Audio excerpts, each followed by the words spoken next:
Hello and welcome to Original Soundchat, where video game music is a work of art. On each episode, it's our goal to help you learn about 2 soundtracks from the world of games, as well as the people, stories, and critical tracks behind them. My name is Peter Spezia, and we're brought to you by Anonymous Dinosaur and Rhymes with Asia. It's time to appreciate great OSTs, as well as the games that they come from, without getting too bogged down in music theory. It's a solo episode this week, and so the game I'll be talking about is the procedurally generated space exploration game that set industry standards for not only promising far too much before release, but also for turning a disastrous launch into an award-winning experience years later, 2016's No Man's Sky. No Man's Sky! Finally time to talk about this one of the biggest comeback stories in all of games, to be honest, still making waves to the point where I was going to talk about it a few weeks ago when it launched on Nintendo Switch in early October. And then I had a whole bunch of things come up where I had to have Joe do a solo episode.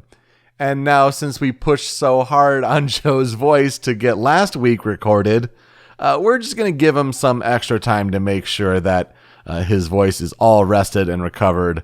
We got through spooky season 2022, we're into November, and so it's time for a solo episode this week. So yeah, I was going to talk about No Man's Sky when we did the Famicom Detective Club game for that Joe talked about, The Girl Who Stands Behind.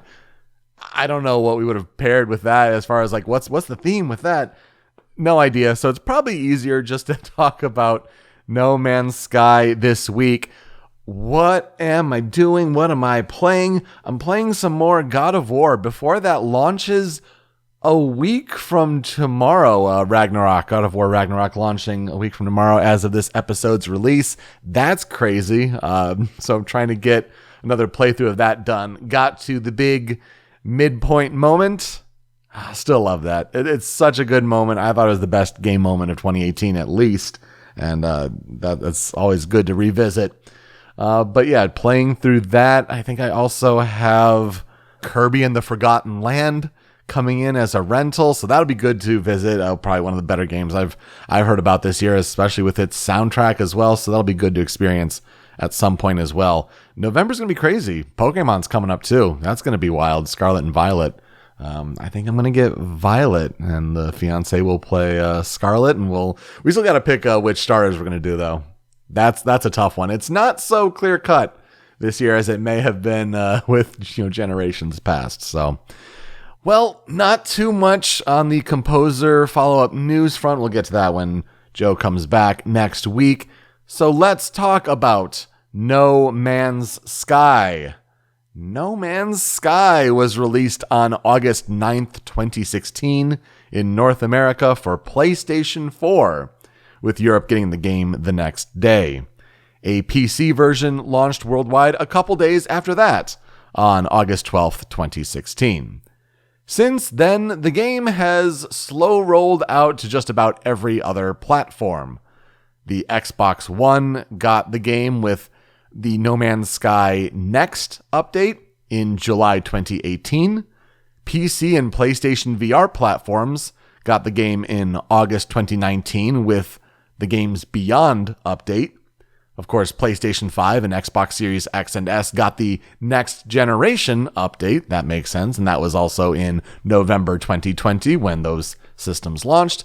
And most recently, Nintendo Switch got No Man's Sky on October 7th, 2022, just earlier, about a month ago or so, with the Waypoint update, version 4.0.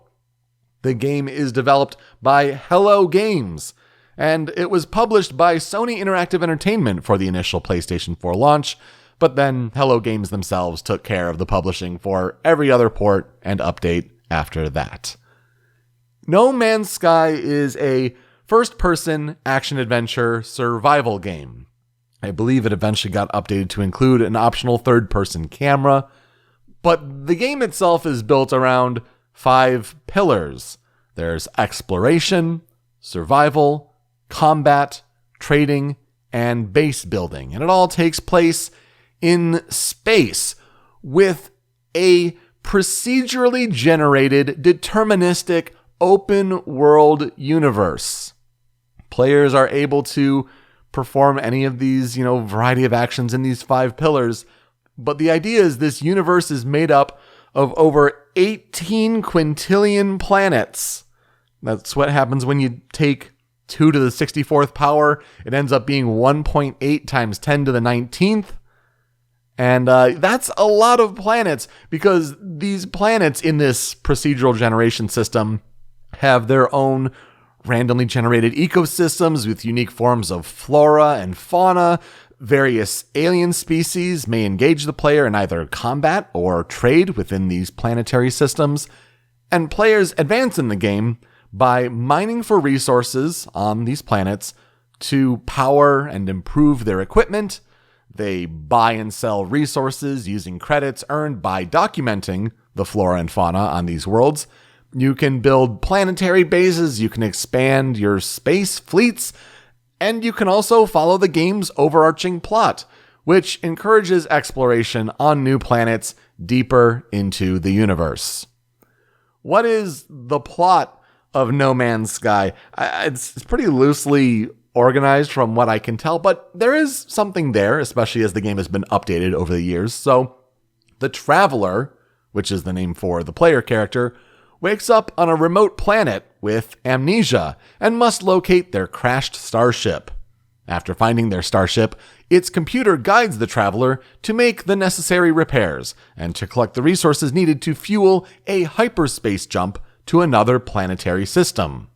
En route, the Traveler encounters individual members of 3 alien species, the Gek, the Korvax, and the Vy'keen, that inhabit the galaxy. During their voyage, the Traveler is compelled by an unknown force to reach the center of the galaxy. So the big question here, what is at the center of the galaxy, and what will the Traveler discover along the way there? This is where I would ask Joe, what are your experiences with No Man's Sky? But since he's not here, it's on me to discuss that. What are my experiences with the game? Like many other people, I was taken with the possibility of what No Man's Sky could be in the mid-2010s as it was being shown at different video game events and trade shows and things like that. And wow, Sean Murray sure has a lot of promises with Hello Games there. It seems really interesting, but can they live up to the hype?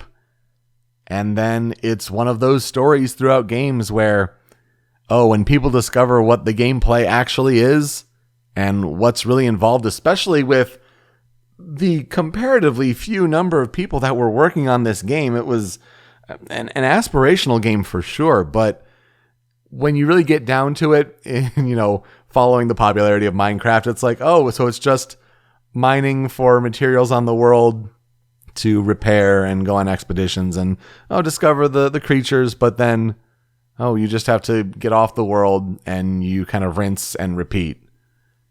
And obviously that's not exactly what it is now. Like, they've expanded and you have more possibilities with, base building and ship fleet construction. You can really do whatever you want, I think, at that point. But at its launch, it was a pretty simplistic game premise. And so I still bought the game on PC at launch and tried it for about an hour and a half. Kind of enjoyed what I played of it, but didn't feel myself compelled to go back. I got to that first space station and was like, all right, I did it. Now what? I'm not too sure. So there was the whole thing at the time where it was like, if you only played less than 2 hours, you can refund, the game. You can get your money back, because the launch was so disastrous in that regard. People were threatening action. You didn't live up to your end of the bargain on what you promised me, what you advertised. I didn't take advantage of that. And honestly, as all of these updates have rolled out, granted, I uninstalled the game well long ago, but I didn't, get my money back. And so it's just been sitting in my Steam library, and I haven't revisited the game since. So it's a bit of a complicated relationship when it's like, I have the game, but I know it from such an infantile state, what should have been considered an early access point, right? But I do remember being engrossed in the music and listening to one of the tracks on the soundtrack in particular. And so I'm like, well, I know this game has a great soundtrack, and it's one to talk about on this show eventually. It was just a matter of, finding the right point to do so. And so, a launch on Switch made sense, and then things happen. So here we are talking about it now, about a month later after that point. I think it's interesting, as I was looking into this game and learning more about it, there were a lot of points that I had remembered, but also still some things to learn. Like, I don't know, maybe it's a Miles Tales Prower moment for me, but after kind of reading into the idea of, there's the idea of no man's land, like a kind of empty space in war and all that kind of between the two encampments. Oh, that's where No Man's Sky comes from? Like, yeah, I guess that makes sense. I don't know why I never put it together. So that's kind of the idea there.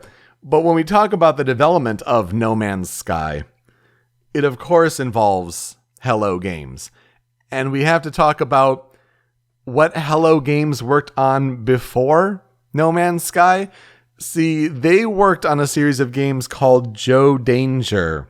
And the Joe Danger games were side-scrolling platformer racers that involved controlling the eponymous Daredevil and navigating time-limited courses and trying to complete enough objectives to continue to further rounds. There was this lighthearted take on it. There was an emphasis on stunts and maintaining speed.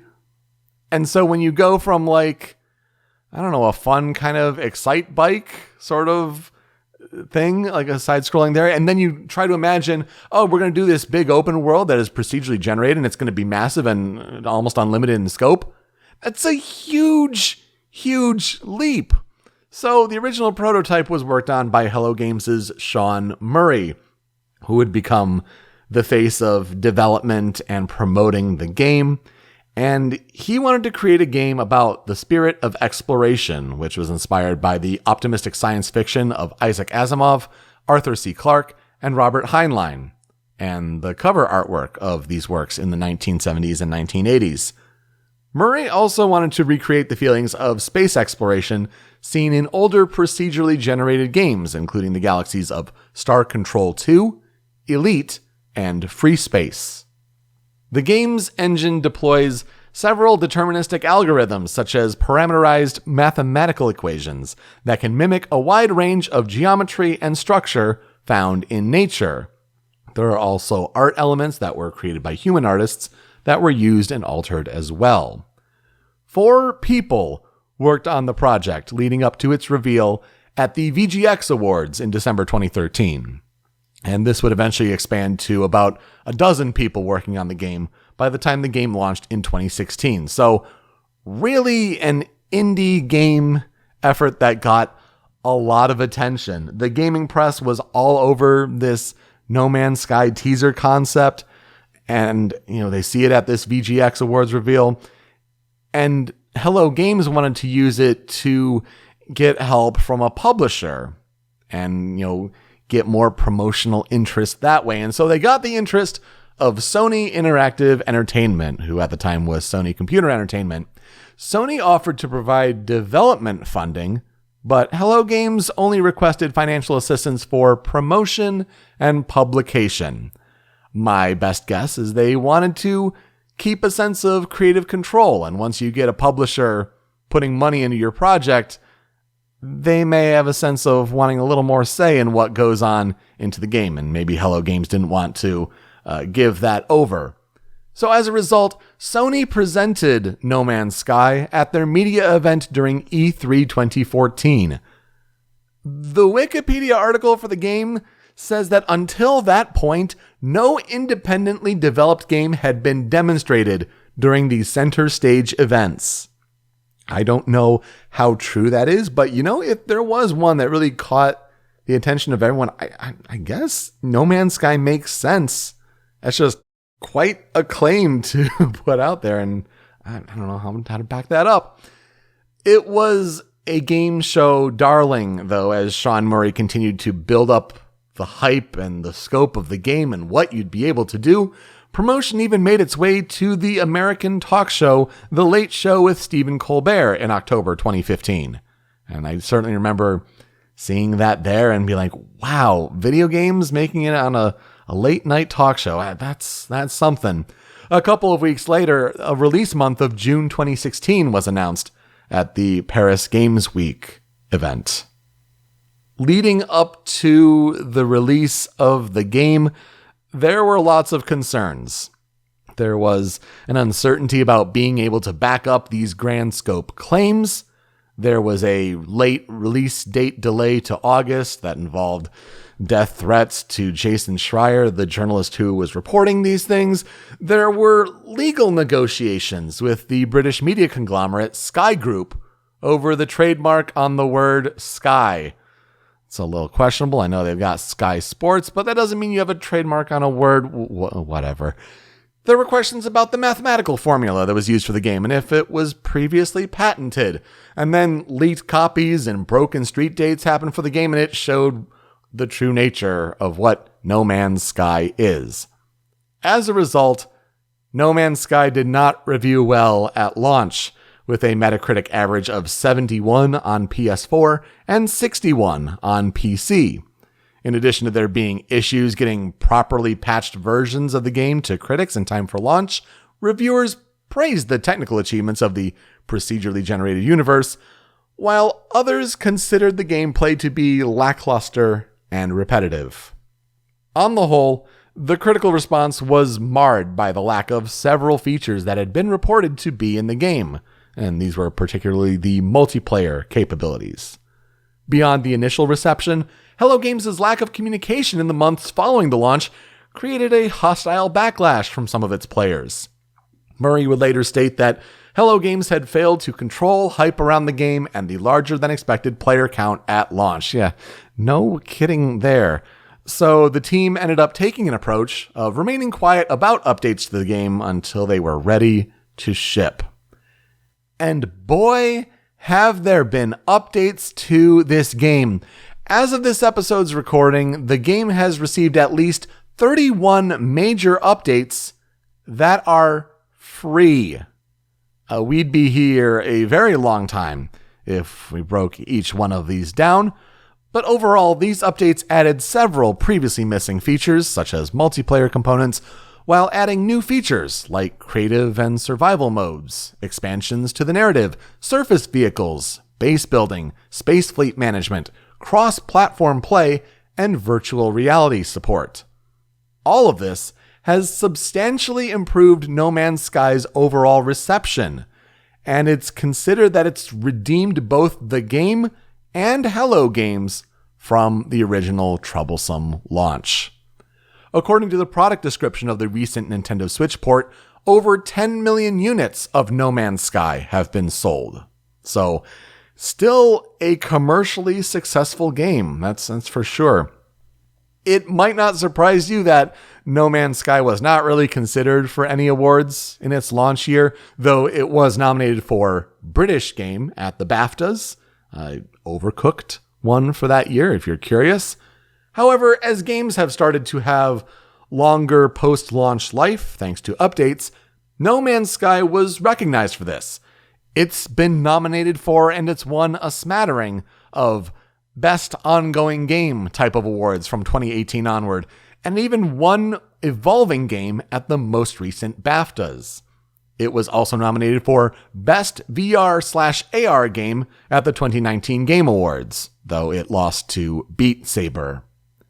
The discrepancy between No Man's Sky's expectations and its initially released product are considered a milestone in video game promotion, with many sources considering how to properly promote a game in a post-No Man's Sky world. So honestly, that's probably its biggest legacy. Following No Man's Sky's problematic release, developers appear to be keeping their cards close to their chests for fear of failing to deliver on a promise that never should have been slipped out in the first place. So, kind of learning lessons from what happened with No Man's Sky. Meanwhile, No Man's Sky keeps iterating on itself with update after update, considering itself a live service game with no sequel even remotely considered yet. Even earlier this year, future ports of the game were announced for PlayStation VR 2, Mac OS, and iPad OS, but no specific release dates have been announced for those yet, so the game is still coming to even more platforms. The composer that we'll talk about for this game is the band that worked on music for No Man's Sky, and that would be 65 Days of Static. All one word, 65 Days of Static, all lowercase letters there, no spaces. They are an electronic music post-rock band from Sheffield, England. They were formed in 2001, and the band is composed of instrumentalists Paul Wolinski, Joe Shrewsbury, Rob Jones, and Simon Wright.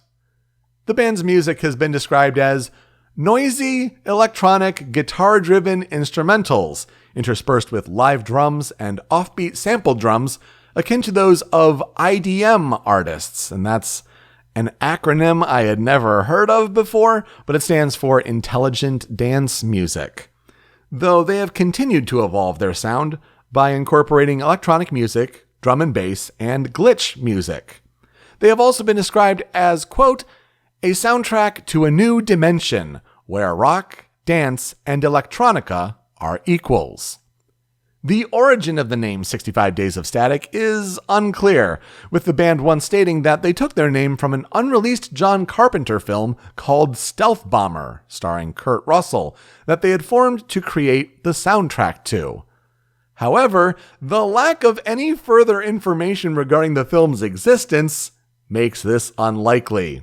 There's also the British magazine New Statesman that speculates that the name was derived from psychological experiments conducted in the 1950s to 1960s, in which it was found that exposure to 65 days of white noise, or static, would render the listener insane.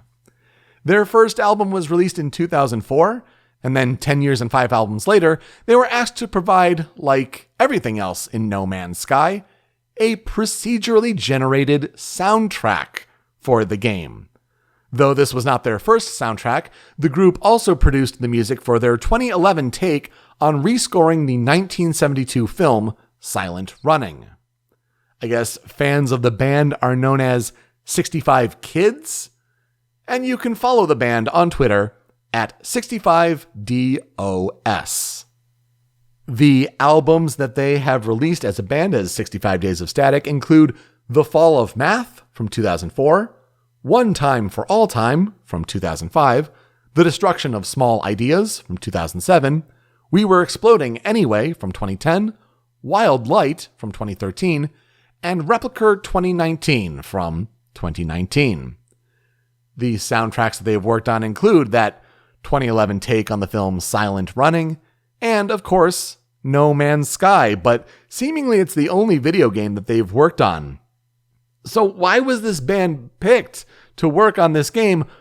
Well, Sean Murray said numerous times that the sounds of 65 Days of Static helped inspire the game to begin with.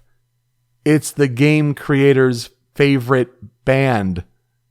And so when he and the band met for the first time to discuss a possible soundtrack, both sides came to the meeting ready to convince the other that 65 Days of Static should be the band that's selected. Paul Wolinski of 65 said, quote, it was a really easy meeting. We just agreed to do it in the first 5 minutes and then talked about sci-fi for a bit.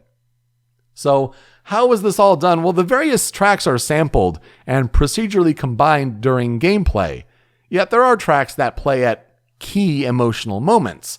Sean Murray cites the use of Jose Gonzalez's Far Away at a poignant moment in Red Dead Redemption as an inspiration for this choice. It's interesting to see moments like that kind of come back and kind of, not only do we reflect on like, oh yeah, that's a great, powerful moment, but people in the game industry also recognize that moment and kind of point to the importance of playing key tracks at certain important moments, whether or not they have vocals. I was even thinking recently of how Horizon Forbidden West this year did a similar sort of thing where I thought very similar Far Away vibes, similar Red Dead Redemption vibes there. So just very interesting there. An album called No Man's Sky, Music for an Infinite Universe was released by 65 Days of Static as the soundtrack for the game, and it was released in conjunction with the game. It contains 10 tracks that are combined and kind of made as the optimal versions, with a lot of the music cues kind of pulled together.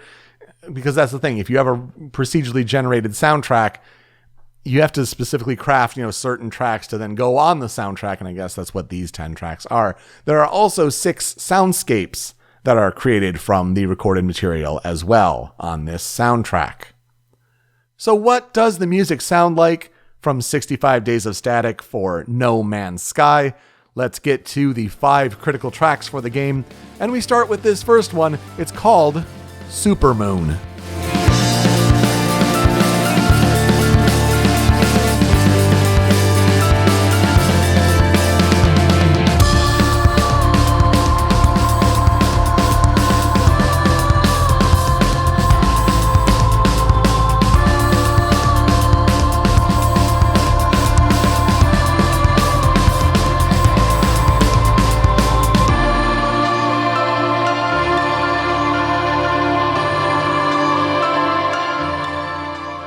This track is what I would say is probably the most popular from the game. It's the track that stands out on the soundtrack overall.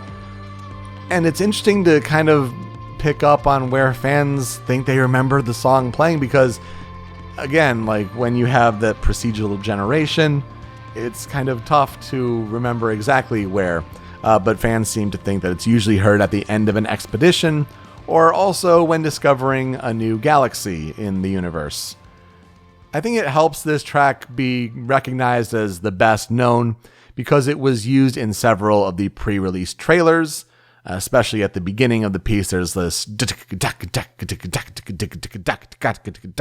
little drum fill that is pretty reminiscent of like action picking up or like your ship lifting off the planet, and is very emblematic of how the game was presented to the public.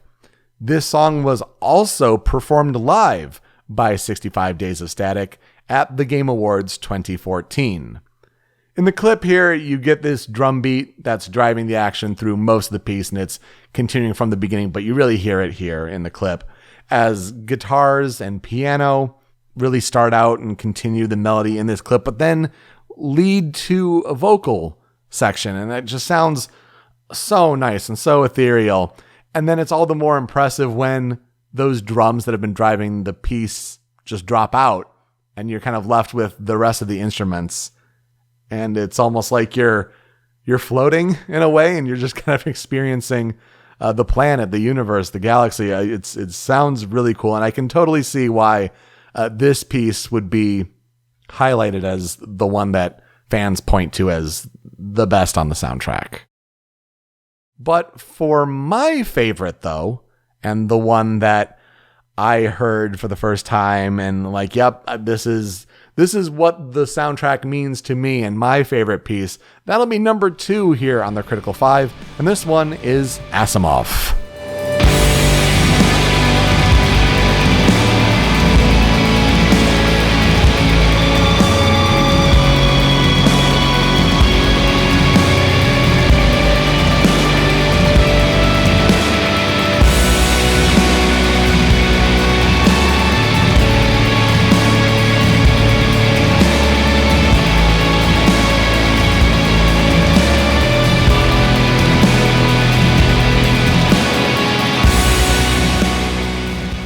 This piece is usually heard when you're docking at your first space station after leaving the first planet. So to me, that kind of lines up with what my experience with the game was, kind of where I stopped playing at that initial launch play session. And so yeah, this song is my favorite. It's what turned me on to this soundtrack and made me understand like what's the sound of No Man's Sky and what 65 Days of Static brings to the game. It's essentially the climax of the piece here with like the full soundscape going, as you can hear like everything really going. I mean, guitars, the synth bass, the percussion going in the background. It just sounds massive and heavy, but it is so difficult to pick 30 seconds because the whole 6-minute piece is just remarkable and has this slow build. And this part here, in particular with the clip, like there's a big drop that, comes out of nowhere and just hits you with the power of the piece. Really, really cool. So yeah, a big swell after what's a slow burn. And it's just lots of guitar here with varying degrees of distortion. I wish I could put the whole piece here. It's what really stands out to me as, yes, this is No Man's Sky. This is what I remember of No Man's Sky. And it's one that absolutely had to be here for me. As we continue to number 3 on the Critical 5, things get a little more difficult as I go through, granted, the 10 tracks or whatever here, like how to pick which one. But one that stood out to me was Heliosphere.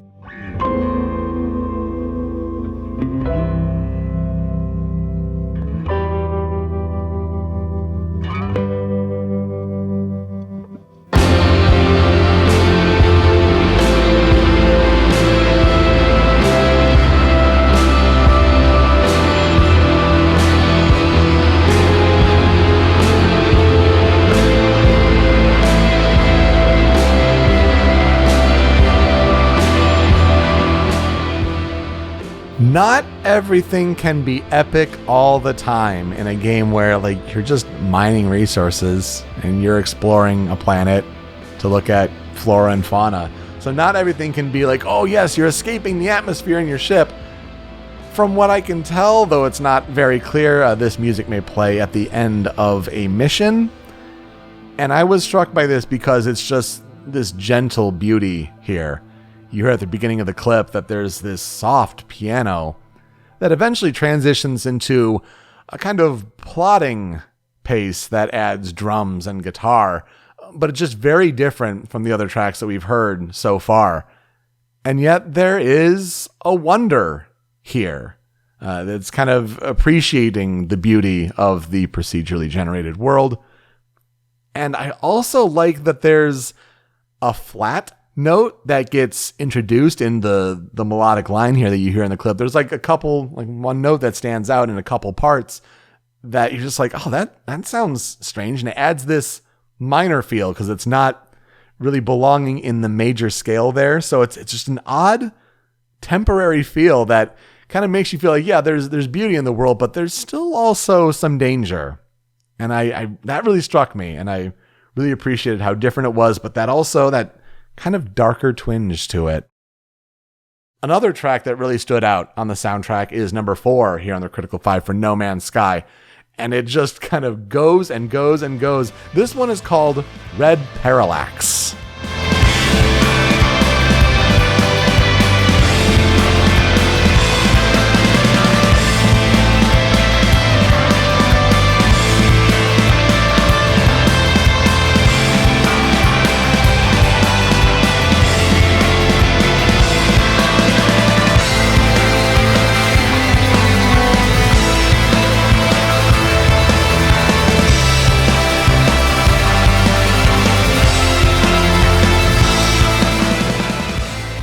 Fans in the YouTube comments seem to think this track plays as a battle track on some planets, when you have to defend yourself from the creatures that exist, whether they're, native creatures to the world or other aliens there.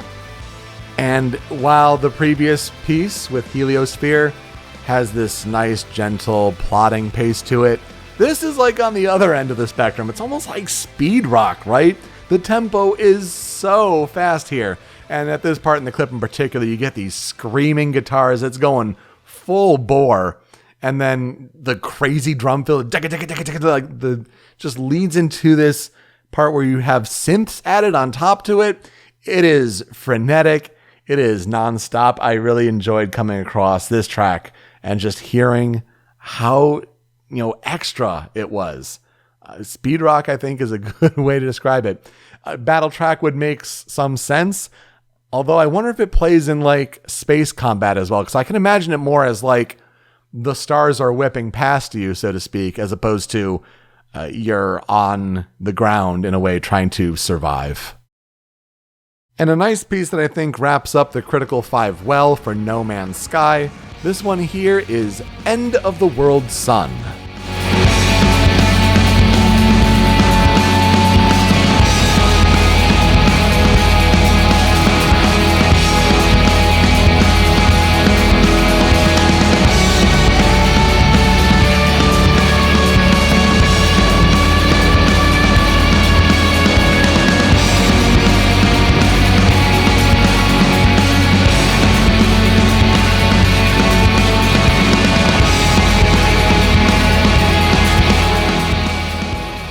I believe this is more combat music, if the YouTube comments are right about that.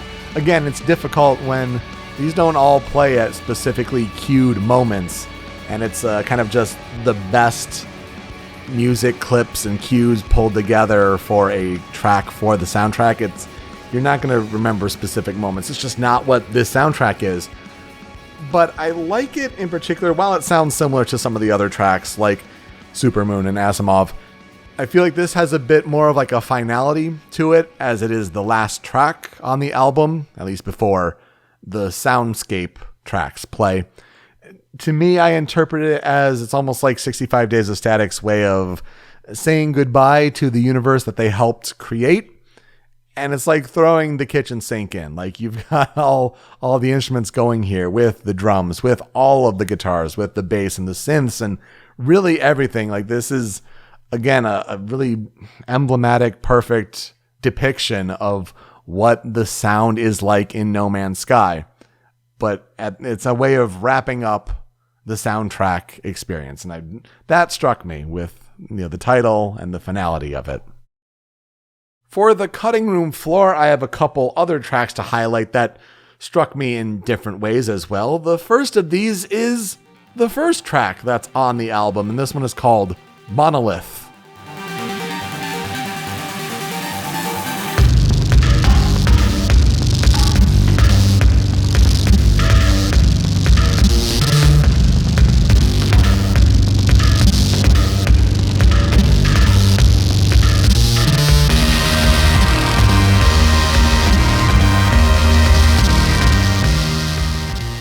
Not exactly sure where this one plays, but I'm going to guess it's pretty early on in the experience if it's the first track of the Music for an Infinite Universe album.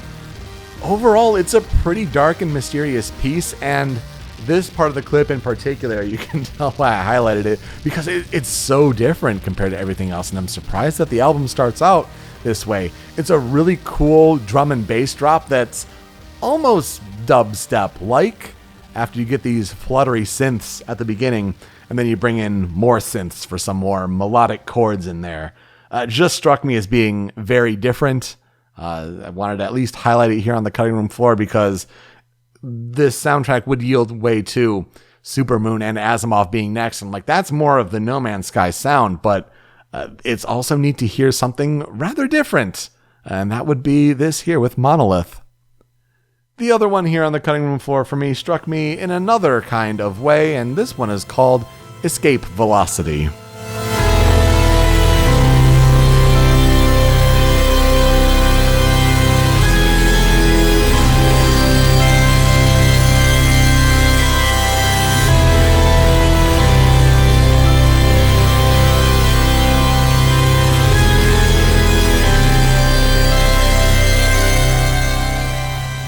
According to commenters, this may play at moments in the main plotline, the main narrative of the game, where you as the traveler interact with things called Atlas interfaces. So, that's really interesting.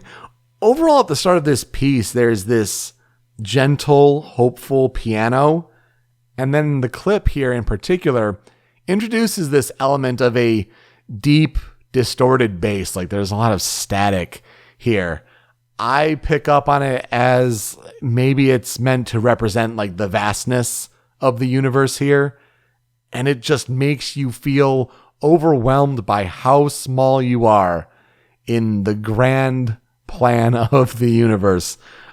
This has a lot of vibes of almost sounding like Fez for me. I pick up a lot of Disaster Piece vibes on this one, especially with how kind of staticky it sounds, and also just all the synths coming in. Really cool here, and just gives you a different feel and texture on this soundtrack. But what will I never forget about the game? It is hard to forget No Man's Sky and its impact on the game industry, and how games are advertised and not wanting to promise too much, not only for having a disastrous, disappointing launch, but how over the course of these 6 years, it has developed and turned into an award-winning, respectable, and honestly really impressive experience. I've always heard good things about how No Man's Sky has bounced back. I have wanted to try to play the game again. I was actually hearing my fiance talk about how someone was telling her about a space exploration game on Switch. And this is literally right before I'm recording. I'm like, do you happen to remember if it's called No Man's Sky? And it was someone telling her about No Man's Sky right before I'm recording this episode. So I think that's just remarkable how this game still has staying power, despite its tumultuous history. And yet I always think of the track Asimov, and like it's a big zen out kind of album that you can just relax and listen to. I wish I can play more to experience like how you get a procedurally generated soundtrack and how that pays off in certain ways, because for those that do play No Man's Sky and have continued to play No Man's Sky, the music is a very big part of that and how you make the experience your own. And I think that just about does it for this solo episode here on Original Soundchat. You can find me on Twitter at Pete Speakeasy. My other co-host, Joe, is over on Twitter at StringPixel. The video version of the show is on the Rhymes with Asia YouTube channel, but it's that MP3 podcast version that you want, and that's hosted by Anonymous Dinosaur at anondino.squarespace.com. That's where Joe's other podcast, Smasherpieces, is hosted, and you can find Original Soundchat and Smasherpieces wherever you get your podcast. Podcatchers all around the globe, Apple Podcasts, Google Podcasts, even on Spotify, where we have a feed of podcast episodes there. But we also have a Spotify playlist where if we talk about a track from a video game on this show and it's on Spotify, it gets added to this monster playlist. No Man's Sky is on Spotify. This soundtrack is on Spotify, so these tracks will be added to the big Spotify playlist. A good addition there for sure. And when you're done listening, you can find the show on social media at Soundchat OST. You can leave some feedback for us. How are we doing with these episodes? Also, suggestions for games to cover. Wanted to once again thank you for your help contributing to our Best of 2010s episode. Episode 200 is coming up in a few weeks. And I'd like to announce that we have created our top 10 list based on that. The episode is ready for recording, so we'll have that ready for you around the American Thanksgiving time. So, I mean, if this is episode 197, we've only got a few more until 200. So what will be the top 10 best game soundtracks of the 2010s decade? Oh, you'll want to tune into that one for sure. Who are we talking about next week on the show? Well, Joe will be talking about Mattis Folkestad, and I'll be talking about Einar Selvik. I'm looking forward to talking about that one for sure. I'll have lots to say on that game in particular. But for now, let's play us out. And we usually like to highlight a fan cover, a fan remix, whether it's on YouTube, OC Remix, wherever, generally based on a track from the game that we've already covered. And so I feel like Super Moon would have been the best call, even though I like Asimov so much. Super Moon would have been the one to get the most covers for sure. And a band called Johari, Johari. They're on YouTube, and they had a cover of Super Moon from No Man's Sky. And it sounds really good. Neat to hear their take on the live performances that, 65 Days of Static likes to do live performances as well, obviously, as we noted from the Game Awards, but their take with their instruments here. So Johari's take on Super Moon here. Thank you so much for listening this week on Original Soundchat. We'll see you next time. Take care.